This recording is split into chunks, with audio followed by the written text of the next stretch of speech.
This is the Everyday AI Show, the everyday podcast where we simplify AI and bring its power to your fingertips.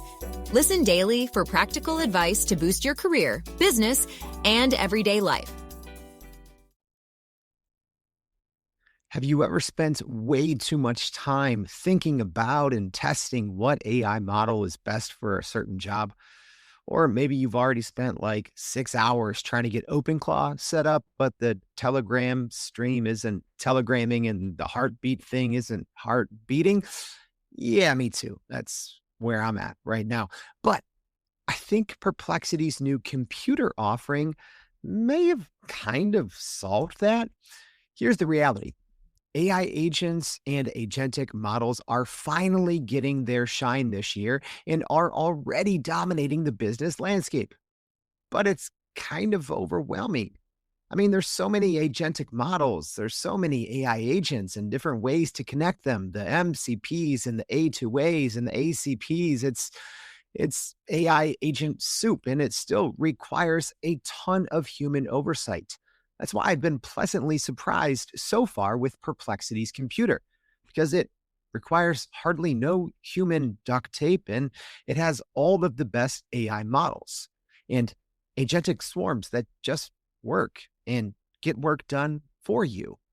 Yet, I still don't think I would ultimately recommend Perplexity Computer right now for most of our listeners, and it's not for the reason that you're probably thinking. All right. Are you ready to put AI to work on Wednesdays?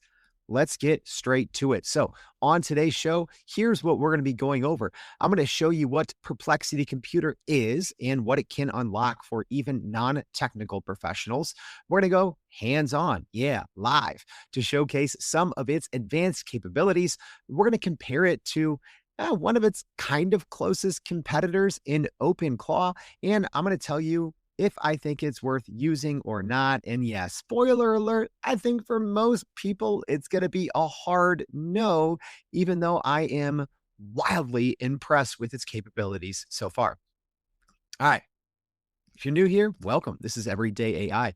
My name is Jordan Wilson, and well, we do this every day. We do AI. It's a daily, unedited, unscripted live stream podcast and free daily newsletter helping everyday business leaders like you and me learn and leverage AI to grow our companies and our careers. Starts here with the unedited, unscripted podcast, but make sure to go to the next level. That's our website, youreverydayai.com. We're going to be recapping the highlights from today's show, as well as giving you all of the other AI news you know to stay ahead and be the smartest person in AI. So let's talk about Perplexity Computer.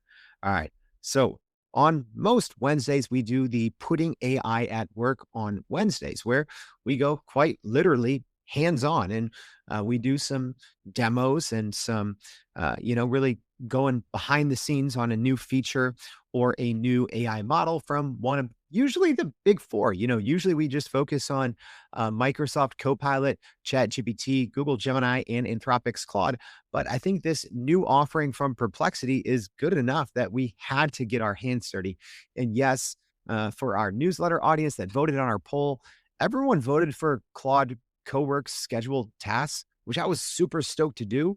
Spent hours trying to plan the show and get everything set up. But Anthropic's been having some crazy outages right now. According to them, it's because they've had a surge of new users. So I was hoping to bring that show. Hopefully next week, I'll be able to use Anthropic Claude for more than 15 minutes without it breaking.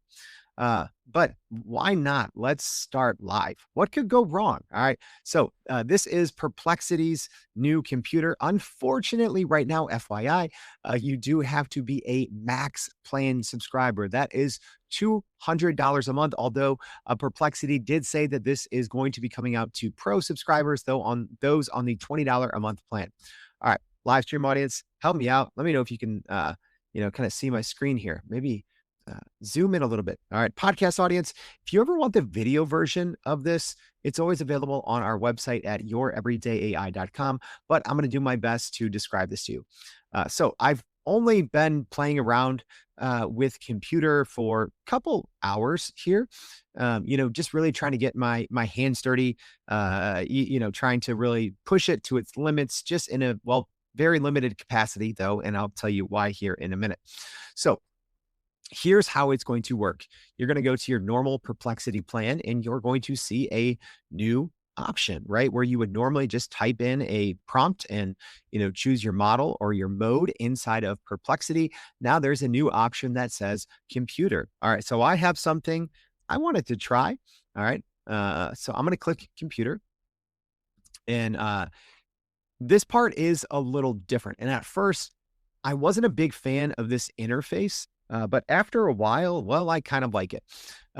So I just said, create a bar race chart over the last 5 years showing monthly prices for NVIDIA, Microsoft, Tesla, Google, Apple, Amazon, and Meta. So the Mag 7 AI stocks.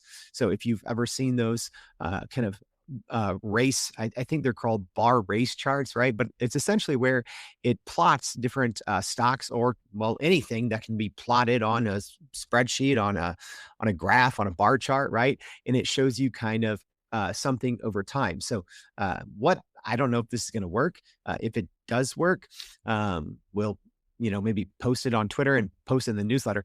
I don't know if this will actually work because it's a kind of complex task, right? So think of, and as we go into a little bit here on what a Perplexity Computer is and some different ways to use it, I want you to think of some of those very difficult knowledge work tasks like you do, right?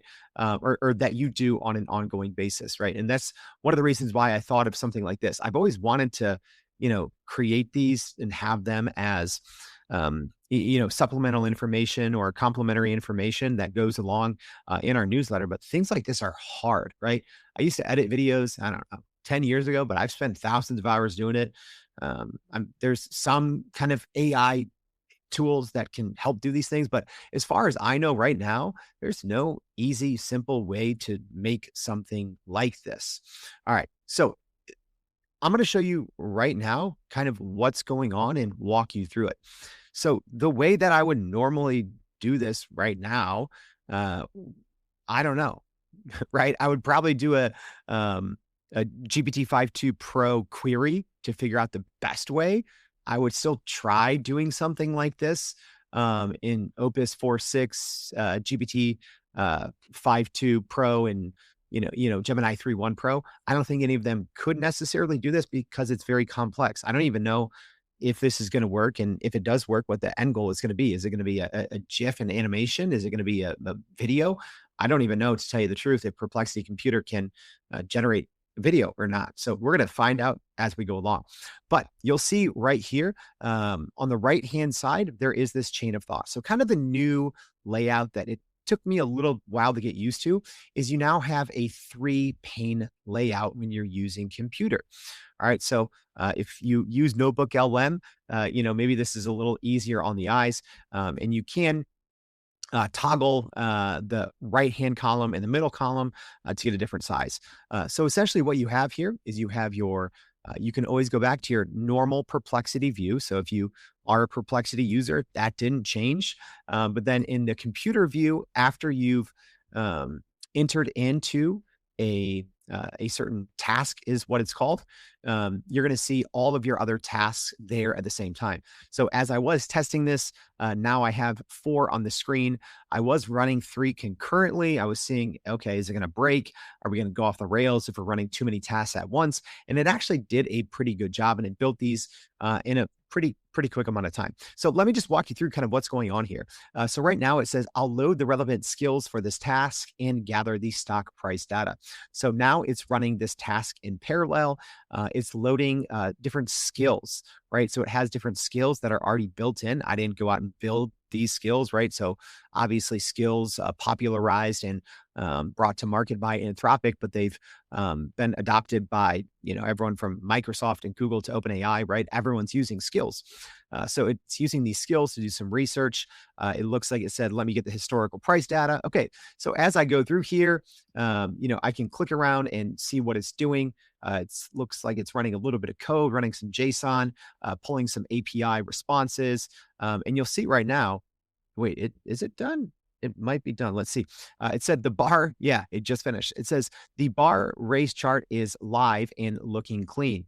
It shows all 7 tech stocks with monthly closing prices from March 2021 to March 2026 using data from Perplexity Finance. Okay, that's one of the reasons why it was able to go so fast. I forgot Perplexity has a really good and really popular finance tool. So it says hit play to watch the race unfold. So let's go ahead and see this. I don't think this is going to generate exactly what I wanted, but not bad. Okay, so what we have here is we have actual bar charts. So I should have done a little bit better job in the prompt of describing this, that I actually wanted to see kind of more on the candlestick line, right? Them go up and down, but instead, I mean, we'll see. So it has kind of the standard bar chart. So right now, NVIDIA's at the bottom, right? Because this is 5 years ago. And this is, I'm trying to see what our axis is here. I'm guessing it's billions. Yeah, it looks like it's billions in market cap. I'm guessing is what it is, because it has Meta at the top at the time.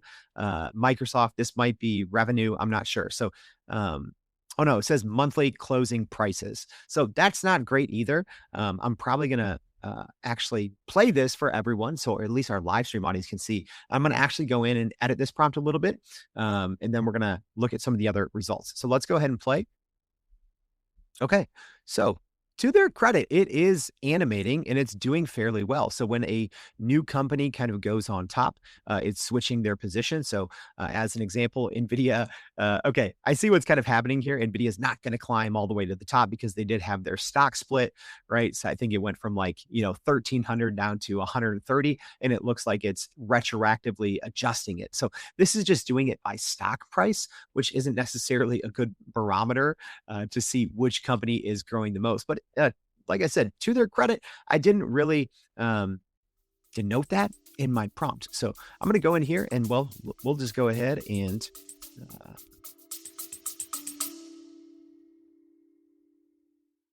AI moves too fast to follow, but you're expected to keep up. Otherwise, your career or company might lag behind while AI native competitors leap ahead. But you don't have 10 hours a day to understand it all. That's what I do for you. But after 700 plus episodes of Everyday AI, the most common questions I get is, where do I start? That's why we created the Start Here series, an ongoing podcast series of more than a dozen episodes you can listen to in order. It covers the AI basics for beginners and sharpens the skills of AI champions pushing their companies forward. In the ongoing series, we explain complex trends in simple language that you can turn into action. There's 3 ways to jump in. Number 1, go scroll back to the first one in episode 691. Number 2, tap the link in your show notes at any time for the Start Here series, or you can just go to starthereseries.com, which also gives you free access to our Inner Circle community where you can connect with other business leaders doing the same. The Start Here series will slow down the pace of AI so you can get ahead. See how to do it live. So I'm going to say, let's update this to market cap so we can see a truer version of company growth over the years. All right. We're going to do nothing else. We're going to come back and check on that. So let's go ahead and, this is going to be maybe a fun one because I asked Perplexity to do my work for me. All right. So in this prompt example here, I said, hey, I'm doing this live stream. Go do my presentation. So I said, create a balanced, insightful, and factual presentation that I can show for my podcast, Everyday AI. Carefully find and emulate the exact style of my live stream presentations and create a presentation for this podcast, this very one I'm doing right now, called Perplexity Computer, what it is, how to use it, and is it better than OpenClaw? I said, please do all the research, organization, and design. So you'll see here again, it chooses which model to use, which is great. So it's loading a different skill. So it loaded an Office PowerPoint skill, and then it said it's running these different tasks in parallel. So it's kind of putting out different sub-agents, and it's deciding what these sub-agents are going to do. One thing I wish that you could dive into a little bit more depth on how some of these skills are used, but it did I can click and it's showing me, what it's searching on the web. What is everyday AI podcast presentation style? It says, I don't have any previous records of your presentation style. Let me find examples of your everyday AI live stream. So it went through, it said it created task lists here. So pretty cool. It's running these tasks in parallel. And then it said, okay, I think I have a solid understanding of this topic. Go through here. Let me just keep browsing a little bit. And then you'll see here where it's starting to use different models here, right? So now it's using Gemini 3 Flash to analyze visuals, which is pretty cool because it used I think, a Python tool to take a screenshot. It found a YouTube presentation, took a screenshot, and then it said, okay, I need to use an AI model to understand this visual, right? Again, think of all the human work that something like this would normally take, right? So it went and it used Gemini 3 Flash to kind of understand and ingest a screenshot of our visual. So then it went from there and it took more screenshots of the live stream presentation. All right. And then, so it literally says right here, I can see what video it used. It looks like it was a video from last week. It said it's scrubbed to around 3 to 5 minutes where the video presentation slides are visible on the screen. It's taking these different screenshots, throwing them back into Gemini 3 Flash, right? So pretty cool just to look under the hood and see how Perplexity Computer works, right? And then it kind of started to pick up on some of the branding. So it's, dark navy background, a turquoise accent color. I actually got the color code correct. White text for primary content, bold, sans serif for headlines, right? So it did a really good job. I didn't have to tell it, here's my brand guidelines, et cetera. And then it obviously went out, it did the research as well, and then it created a presentation. So I did already look at the first version, and the first version wasn't the best, okay? It was okay. There's nothing wrong with it per se. It just didn't really hit the exact branding that I would want, although it was fairly close. It looks like something that maybe I could, and don't get me wrong, it looks better than my normal live stream slides, right? I'd say they're the ugliest things ever, just because I put them together myself, right? So these actually look a little bit better, but they don't really look fully on brand. All right, so I actually go and reprompt. So at any point, you don't have to wait for this to finish. At any point, you can actually send a prompt to computer to have it update. So essentially, I said, this isn't really anything like my live stream slides. Please update the visuals and try to create a one-to-one replica of my standard slide setup for live streams. And then I also kind of wanted to adjust a little bit on the content. So I haven't seen the results yet. So I'm kind of scrolling through here on the chain of thought. Again, we have the 3 panes. The left pane is your normal navigation where you can go to the normal Perplexity search, computer, your tasks, your files, your connectors, etc. In the middle, that's your task list where you can see the different tasks if you have multiple going on. And then on the right-hand side, which is kind of what I'm reading through and what I'm scrolling through now here on the live stream version, this is kind of your chain of thought. This is where you can see what these different AI models are doing. So let's just go ahead and go to the bottom here. Let's see if it did any better. For our normal live stream audience, you'll have to let me know, how close this is. So a ton of information. I'm seeing all the different tools it use. It switched over here to Claude Sonnet 4.6 for some visual QA, right? So it used some models to build it, different models to research, different models to do QA after. Very cool. What this also shows to me is just how steerable this can be if you do want to steer it, right? The great thing so far that I like about Perplexity is it just uses the right AI model for the right job, even if you don't even know what the right model is or what the right job is, right? This is a lot of tasks. This is my example is extremely easy to follow, right? But that's why hopefully it'll encourage you or maybe inspire you to say, okay, maybe I could use a Perplexity Computer for workflow A. All right, so let's go ahead, see, and then we're going to actually flip through these slides, right? Okay, here we go. All right, so actually much better. All right, so it actually did a much better job on the second iteration of sticking to our brand, right? It has the normal kind of turquoise heading that we use, the white text, the bottom bar with our website, the top bar with the episode name. So it did pretty good. Obviously, it didn't pull the actual logo. That would be one of the main things missing. Otherwise, if I'm looking at this quickly, it looks pretty much like exactly what we put out there, right? Aside from a title slide and putting our logo on there, it actually did pretty impressive job. All right, but I'm gonna actually go up and use this because I did look at the first one and I'm like, this is great. And for our podcast audience, right? I think some of this information in there is going to be really important as we learn a little bit more about Perplexity Computer. So, one of the most important things to call out, I think, here is 19 models. Okay. That's how many models that Perplexity Computer right now can use in parallel. All right. And like I said, all you need to do is just describe the project. You don't have to be super technical. You don't have to, be super advanced in prompt engineering. And then computer breaks it down into smaller tasks, and then it routes to the best AI model. So tons of different models that it can use. Okay, so it does have video generation. I actually knew that. I just had temporarily forgotten it, right? I need longer context window. I need that 3 million token context window in my own brain. For reasoning, as an example, it can use Claude Opus 6. For research, it can use Gemini 3.1 Pro. For image generation, it can use Nano Banana. For video generation, it can use Veo 3.1. For long context, it can use GPT 5.2.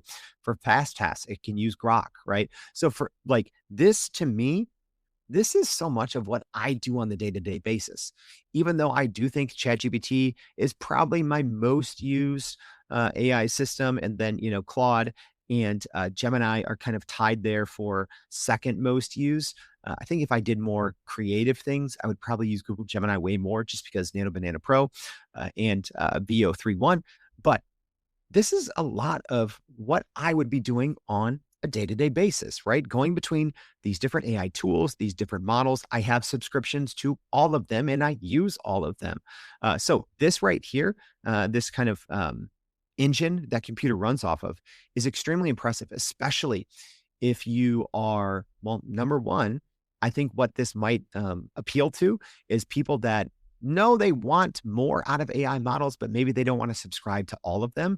This does kind of give you the best of all worlds without you having to even know, which I think is actually really nice to have, because unless you're a dork like me and can keep up with it, you probably don't know which AI model right now ranks best for grounded search. Because if you read the newsletter last week, you would know it was Gemini 3.1, but no longer. Now it's Opus 4.6 on web grounding, right? So it's really difficult to know which AI model or which mode is the best for the right task. So that's why using something like computer is extremely helpful. So some of the key capabilities, well, you can connect your data, your integrations, your Gmail, your Slack, your Notion, Google Drive, and more. And it does have persistent memory. So it can remember past work, preferences, and context across sessions. Like I already talked about, you can spawn specialized agents without even knowing or without having to do anything, right? And then also it runs in an isolated environment. That is one of the big differentiators between something like Perplexity Computer and OpenClaw. So what the heck can you do with Perplexity Computer? Well, a lot. It's almost like, well, what can't you do, right? So deep research with source synthesis, code projects from spec to deployment, content pipelines, competitive analysis, really any type of knowledge work. Because like I said, video, photo, infographics, research, it's all in there. So one narrative that I saw when Perplexity Computer was announced and that I kind of agreed with, because I'm like, okay, what is the closest competitor here to computer? At first, I'm like, okay, maybe it's Manus, maybe it's GenSpark. It's more of these, it's a super agent. That's what it is, right? But the more I thought about it and looked at it, I'm like, this seems just maybe more like a more enterprise ready and secure version of OpenClaw. Granted, probably more expensive, right? And I say probably because OpenClaw, if you don't know what it is, well, it's a free open source project. It's an autonomous agent that can run on your local machine. If you give it access to it, you can run it in a cloud environment as well. But what a lot of people are doing is they're giving OpenClaw its own, Mac Mini, Mac Studio, whatever. Sometimes downloading local models to save on cost, but a lot of people are still connecting it via the API to, different GPT models, different Claude models, mini Macs, etc.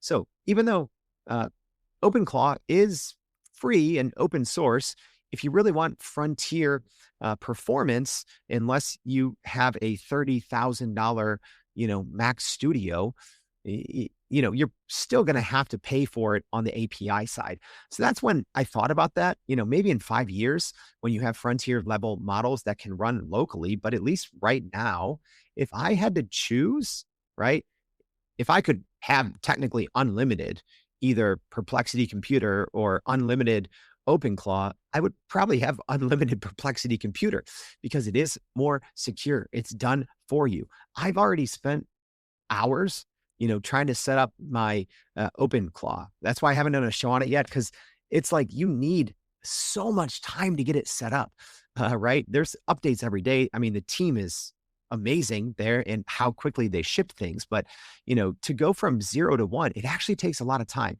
Whereas with Perplexity Computer, it takes no time. You can put in the simplest prompt and it gets going. So, the big difference with, well, there's a lot of differences between Perplexity Computer and OpenClaw, but even though at first the comparison, I was like, I don't know if that's comparing apples and oranges or if it's comparing apples and banana chips, but I think it is pretty similar. But, OpenClaw is more of a self-hosted AI agent that can run on your machine and you can talk to it via WhatsApp, Telegram, Discord, Slack, iMessage, etc. Right? The only difference, I think, ultimately, because with all of those connectors, you can put just about any of that information into Perplexity Computer and its ability to have memory, consistent memory across sessions. So, yeah, I can't, necessarily text your wife, or it can't, necessarily, drag and drop files onto your computer, but it can do just about anything if you are using all of those connectors. So here's a little bit of head-to-head. So the architecture, Perplexity Computer, cloud-based sandbox, OpenClaw, self-hosted. Setup, like I said, Perplexity Computer, nothing. OpenClaw, decent amount. Although you can, get OpenClaw up and running in, 10, 15 minutes. But if you want to do it the right way, it can take many hours. The cost, that's where it gets, some differences. So OpenClaw technically is free. If you do have a more powerful, Mac Studio or, NVIDIA DGX Spark, something like that, you can run some of these, like a Qwen 3.5, their new small models, right? But you still can't run with OpenClaw. You can't run anything at the level of an Opus 4.6, a GPT-5.2, right? You can't. And if you chain 5 of them together, you can do it very slowly, but at that point you're spending $25,000. But really where I think the difference comes is just the ability to set up, right? And even if you look at AI models, the fact that 19 models inside a Perplexity Computer are just auto routed and you don't have to do anything, that's a huge advantage. All right. So at least if you're deciding between Perplexity and Computer and OpenClaw, who is it best for? I think right now, Perplexity Computer, probably best for business professionals and executives, non-technical people, people who need a little bit more security, and people who just want to see and experience or actually use agentic swarms without having to spend a lot of time learning, tweaking, improving. OpenClaw, probably a little bit more for developers and technical power users, or if you are ultimately more budget conscious, because like I said, right now, Perplexity Computer, you do have to be on that $200 a month. But if I'm being honest, if you really want to get the most out of OpenClaw, you're probably going to be spending at least a couple $100 a month anyway on API costs. So, tomato, tomato. All right. So that's enough on the comparison. I do want to show you a couple other results of what we did inside of Perplexity Computer. I did actually see while we were doing that, it did say that the updated version was done of the bar chart. So let's see. Okay, this makes a lot more sense now, because now to start with, Apple is at the top, and we do have market cap there. So here we are starting in 2021, and it's nice and it's animated there in the upper right hand corner. It says 2021.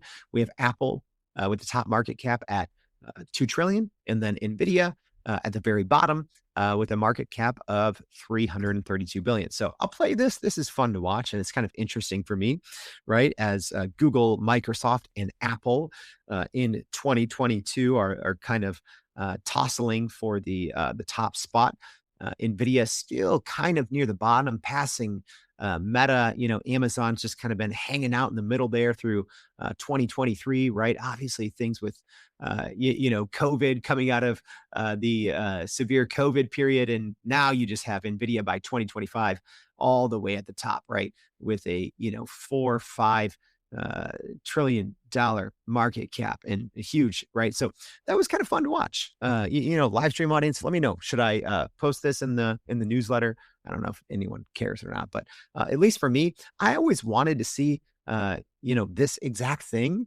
I'm like, this is fascinating, and I've never been able to see it. And Perplexity Computer just did it for me with 2 prompts, and probably could have been 1. I didn't do a good enough job describing it. So I do want to show you 1 or 2 other things, because what you can build in here, literally anything. So in simple prompts too. So in this example, I just said, create a gamified task tracker for Mac. All right. So it went through. I can quickly kind of show it, use different skills. It said, okay, for this, Claude Opus 4.6 is going to be the best. And it was done. And it told me that I can download this and install it. But it also said, here's a web version as well. So I'm opening it here on my screen, and it's a fully working gamified task thing, right? So I can say, publish the Perplexity Computer podcast. All right. And then there's different toggles here for a 1, a 2, or 3. I'm guessing that's, how much time you need. And then a personal or work toggle. I click enter. So it's a working task list, right? I can go check it off. There you go. And it looks like there's some badges. It's a little gamified thing called quest log. So again, working. Very nice, very slick. I can go, update it. I could create a database. I could tell it, go create a database, sign me up for whatever I need, or, I'll take over the computer and sign up for whatever I need. All right. And then one last one, and this is one I always do a version of this when I'm testing out agentic models, because the agentic models themselves actually do a pretty good job of this. So I essentially have a saved prompt that I use, and I have in ChatGPT agent mode, I have it do this every single day. And I usually start my day by reading something like this, so I can keep up on the latest in a way that helps me. So I essentially say, here's a bunch of information about everyday AI. Here's the things that we care about. Here's the things that our audience cares about.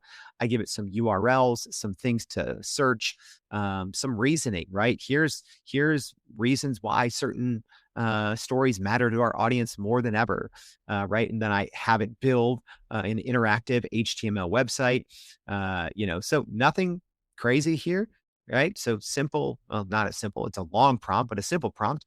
And at the end, this is pretty impressive, right? It put together a sortable daily briefing. So this is the March 3rd top 20 AI stories you need to know.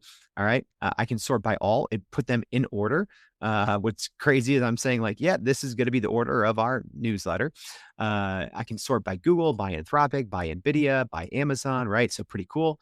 There's a search bar. Let's see if it works. I'm going to type in 5.3. There you go. Since OpenAI released GPT-5.3 Instant. So it all works, right? I can click on it. It gave me bullet points, and I'm reading these. These are factual, so I'm not seeing any hallucinations. There's an update to the story. That's pretty cool. Again, extremely impressive with this one shot. I mean, look at this. There's even a light mode and a dark mode. I didn't even ask for that. This is really good. When you talk about the future of personalized knowledge consumption, if you're not doing something like this almost every day, you are getting behind. I'm tired of saying that, but I always show something like this and people are like, oh my gosh, I'm losing my mind. It's like, you need to be doing this, right? Everyone should be doing something like this, just a way to personalize and consume information in a way that is going to resonate more with you, but also think about how you can use it for your company, your department, your customers, etc. Right? So that's it. That's a wrap. Let me give you some of my final thoughts here. All right. So my big takeaways, the capabilities themselves, extremely impressive. Technically, it is, when I was just watching it work and looking at some of the first outputs without really learning it, right? I was very impressed, right? I will say probably, and this might not seem like a lot, but I've used, I've been doing this everyday AI thing for 3 years. I've used probably at least, I don't know, 500 plus AI tools. This was a top 10, like, wow moment for me, right? Which is hard, right? When you think about things like VO3 and Sora and uh Notebook LM and Nano Banana, right? To say like this is a top 10 thing, that's pretty big, right? Seeing how seamlessly it worked and how you didn't even need to have those technical skills. And I intentionally gave it very vague prompts in two of the four cases just to see how good it could do. It is extremely impressive. Its ability to spin up sub agents, assign the correct model to the right task, right? Even in there, I'm pretty picky about like using the right model. And it did really, really good on using the right model for the right task, right? Even the example, right? It used Opus 4.6 for the coding task, right? It could have, in theory, used Opus, um, you know, uh, 4.5. Could have used Sonnet 4.6, but it said, okay, no, for this, Opus 4.6 is the right tool for the job, right? So that's one thing. Very little human skill needed. The thing I talk about human duct tape and why the future of multi-agent swarms is so important. Well, you just kind of saw or heard examples of why that is, right? Especially when those swarms can pull in models from different models and modes from different frontier AI labs. Connections, you got to talk about connections. So it just it integrates with platforms like Gmail, Slack, Notion, GitHub, Salesforce, Notion, right? So it can monitor and schedule as well, right? I should have mentioned that earlier because you can run these things every day, every hour, every week, every month, right? So if you need the inbox calendar triage, right? You can run that each and every morning, grabbing information from your Google Drive and, pairing it up with something from Slack or Notion. It can do it all, right? It can build you literally. I've seen examples of this. It can build you keep an updated version of a personal CRM, right? It can use the browser. So many the capabilities just because of the connections are huge. And I think that's where like a lot of the narrative early on was like, oh no, well, I need OpenClaw, right? Because I need to be able to give it all of this important data. Well, when an agent can, number one, browse the web willingly, but also if you can connect your Gmail, Slack, Notion, all those things where all of your data lives, right? Aside from it being able to, use iMessage on its own or, things like that. I at least think that Perplexity Computer can do 2/3 of the things that OpenClaw can do with zero setup, right? Or one-click setup, bringing in your connectors. So what's this best for now? I think right now it's best for tasks that would normally require multiple models, multiple modes, or separate AI tools that would require that human duct tape between systems, right? So as an example, right, if I needed to do some personalized research and create a spreadsheet in a PowerPoint, I wouldn't use Perplexity Computer because I know Claude and ChatGPT can do that in one shot and it already has my memory. And then this takes me to, well, the big thing, though, with Perplexity Computers just works. It's very impressive. But here's why I ultimately probably won't personally use this a ton, and why I don't think, at least now, most of you should either. All right, I'm going to hit refresh on my page here. Okay, so I just did those 4 little tests, right? Nothing crazy. With a $200 a month plan, you get 10,000 credits. Okay, so this is a credit-based system. In my little test there, I went through about 4,000 credits. So I went through 40% in an hour or so and I think I hit the enter key, I think a total of 7 times. So it wasn't like I was iterating a ton. All right. That's probably not good. It's probably not good, right? Because the reality, you could say, okay, well, yeah, Jordan, it's worth it. It uses all these models, right? I do think, especially between OpenAI, Anthropic, and Google, I think that they're going to have something comparable to this fairly soon. And from a value perspective, I'm just not seeing it because the credits burn so quickly. And to pay $200 a month, even that example, right? And at least the nice thing is I can go in and see, how much each of these things use. So that little newsletter example that I showed you, right? It went through, did some research, put together a little HTML page, right? That took 800 credits. So if I'm doing the math, I can do that, 12 days a month? I can't even do that every day. So I can't even use that as my daily digest planner, right? So I think the capabilities are extremely impressive. The value, I think for the most part, just isn't there. Granted, Perplexity does have a little promotion going on where you get some one-time bonus credits, but outside of that, I don't see this, at least right now, being worth that $200 a month, right? Because at least for me still, I'd rather spend that $200 with ChatGPT. I'd rather spend that $200, with Claude. I'd rather spend the $200 on, Gemini Ultra, because at least with Google Gemini and OpenAI's, the limits are almost limitless, right? So I almost felt very limited after I ran my first prompt, and I'm like, oh my gosh, this ate through 1,000 credits, right? So I'm like, oh, I can only use this 40 times a month. I'm using AI all day. So at least for me, and I think for a lot of our audience, although I really want to love Perplexity Computer, and I do think it is better than OpenClaw in so many ways, the value just not there for me right now. All right. I hope this was helpful putting AI to work on Wednesday. So now you know Perplexity Computer, what it is, how to use it, and if it's better than OpenClaw, at least for your use case. So if this was helpful, tell someone about it. But if this was helpful, you're really going to find our 2026 AI prediction and roadmap series very helpful. So make sure, if you haven't already listened to that, episode 7, 12, and 713. Thank you for tuning in. Make sure to go to youreverydayai.com, sign up for the free daily newsletter. See you back tomorrow and every day for more Everyday AI. Thanks, y'all. And that's a wrap for today's edition of Everyday AI. Thanks for joining us. If you enjoyed this episode, please subscribe and leave us a rating.